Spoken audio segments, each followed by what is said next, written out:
जाकर के तेलंगाना राज्य बना। लेकिन यह तेलंगाना राज्य जिसे केसीआर ने 10 साल के अंदर ग्रहण लगा दिया, आज तेलंगाना विकास करने के बजाय, आगे बढ़ने के बजाय ये पीछे जाने लगा और तेलंगाना में परिवारवाद को पनपाने का काम किसी ने किया तो बीआरएस के नाम पर केसीआर के परिवार ने किया। ये हमको ध्यान में रखना है। आप बताइए, आज बीआरएस एक परिवार की पार्टी रह गई कि नहीं रह गई? बताइए, एक परिवार की पार्टी है कि नहीं है? केसीआर, केटीआर, कविता, बेटा, दामाद, सब परिवार के लोग। और बताइए, केसीआर ने परिवार के साथ साथ भ्रष्टाचार किया कि नहीं किया? बोलिए, भ्रष्टाचार हुआ कि नहीं हुआ? करप्शन हुआ कि नहीं हुआ? तुष्टीकरण हुआ कि नहीं हुआ? कुशासन हुआ कि नहीं हुआ? केसीआर की सरकार में तेलंगाना में भ्रष्टाचार भी हुआ, कुशासन भी हुआ और कुशासन के साथ साथ तुष्टीकरण भी हुआ। अब मैं अगर तुष्टीकरण की बात बोलूं तो क्या यह सच्चाई नहीं है कि संविधान को ताक पर रखकर कॉन्स्टिट्यूशन के खिलाफ धर्म के नाम पर रिजर्वेशन देने का काम किया कि नहीं किया केसीआर ने? यहां पर 4% मुस्लिम आरक्षण किया कि नहीं किया? और 12% का प्रस्ताव न लाए कि नहीं लाए?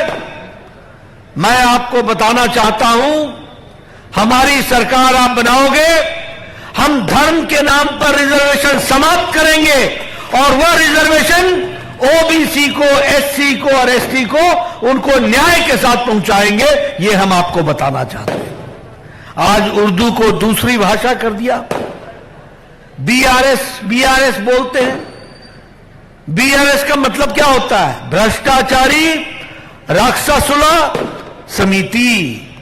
यह बीआरएस है, भ्रष्टाचारी राक्षसुल समिति। यह लोगों के हकों को खाने वाली है।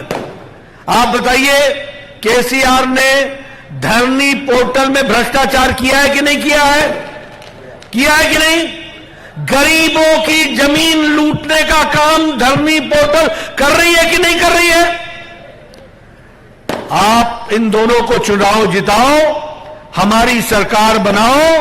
ये जो गरीबों की जमीन हड़पने का काम केसीआर ने लिया है, हम इसको वापस भी करेंगे और इसको हम समाप्त करेंगे और जो इसमें गड़बड़ होगा उसको हम जेल के पीछे भी डालेंगे। यह भी हम आपको बताना चाहते हैं। मित्रों, आपके ध्यान में है ना कालेश्वरम। ये कालेश्वरम प्रोजेक्ट केसीआर का एटीएम है। एटीएम, जब पैसा चाहिए कार्ड डालो और भ्रष्टाचार का पैसा निकाल लो। 38,000 करोड़ रुपए का प्रोजेक्ट था, 38,000 करोड़। आज ये प्रोजेक्ट 1,20,000 करोड़ का हो गया। फिर भी पेट नहीं भरता। और आप बताओ, ये कालेश्वरम प्रोजेक्ट में ये ब्रिज धंस गया कि नहीं धंस गया? भ्रष्टाचार हुआ कि नहीं हुआ? मित्रों, हम इसकी इंक्वायरी करवाएंगे और जो भी इसमें दोषी होगा उसको जेल के पीछे डालेंगे। ये हमको ध्यान में रखना है।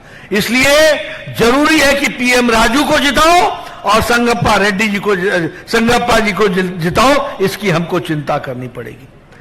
आपको मालूम है मियापुर का लैंड स्कैम लगभग 692 एकड़ की सरकारी जमीन को हस्तांतरित करके, गलत तरीके से हस्तांतरित करके उसमें भ्रष्टाचार हुआ है। और लगभग इसी के साथ साथ आउटर रिंग रोड जो हैदराबाद में बना ना, आउटर रिंग रोड, इसमें 1,000 करोड़ रुपए का किकबैक लिया गया, 1,000 करोड़ रुपीस का। बोलो, ऐसे लोगों को जेल के अंदर डालना है कि नहीं डालना है? डालना है कि डालना है? बताओ। अगर डालना है तो